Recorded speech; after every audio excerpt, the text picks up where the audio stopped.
For refuting the main issues that my opponent brought up, for the fact that 1, death impacts everyone, 2, physician-assisted suicide is not murder, and 3, physician-assisted suicide satisfies justice. For point 1, that death impacts all, fails to address the fact that no matter how someone dies, they will be affected regardless. As mentioned in their speech, that is an unavoidable fact of life. The only certainty in life is death. My opponent argued that physician-assisted suicide is painless, but you failed to mention the effect that it would have on the people around them, the person themselves, and the consciousness of the doctor prescribing the medicine. Their point 2, that physician-assisted suicide is not murder, also fails to address that 1, doctors are inherently breaking the Hippocratic Oath they take before they officially become doctors, and 2, that assisting in physician-assisted suicide in the majority of states is legally a crime.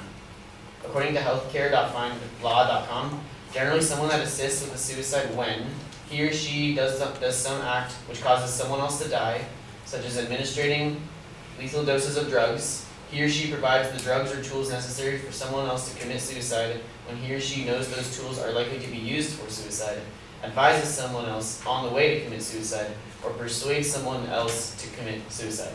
Using this evidence in this quote clearly shows that a doctor's participation in physician-assisted suicide is a crime and should not be legal in the state of California. Their point 3, that physician-assisted suicide satisfies justice, does not hold ground due to the fact that one should not have the right to go to the doctor to help end their lives. As I mentioned before, it's the doctor's job to save lives, not end them. To quote your argument, people don't just die from terminal illness, they live with it. Exactly that. As unfortunate as it is to have terminal disease, but in the end, it's your life. If you end your life, that is up to you.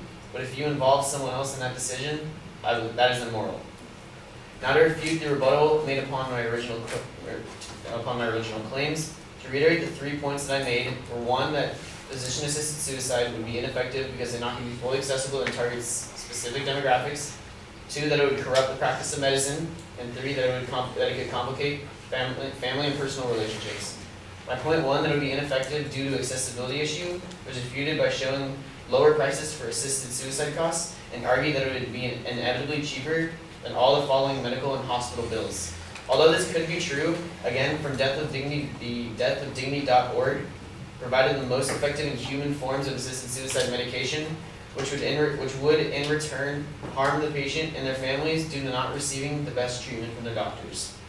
My point 2, that it would corrupt the practice of medicine, was refuted by stating laws could be put in place to prevent such instances from happening, but they failed to argue my original point that 1, the breaking of the Hippocratic Oath, and the doctors that the doctors would break the Hippocratic Oath, and 2, that once the doctor does prescribe the medicine and it gets out of their hands, if the patient were to pass away beforehand or they decide to not take the medicine, it is out of the doctor's hand and out of the doctor's hand and into the person's responsibility of what happens to that medicine.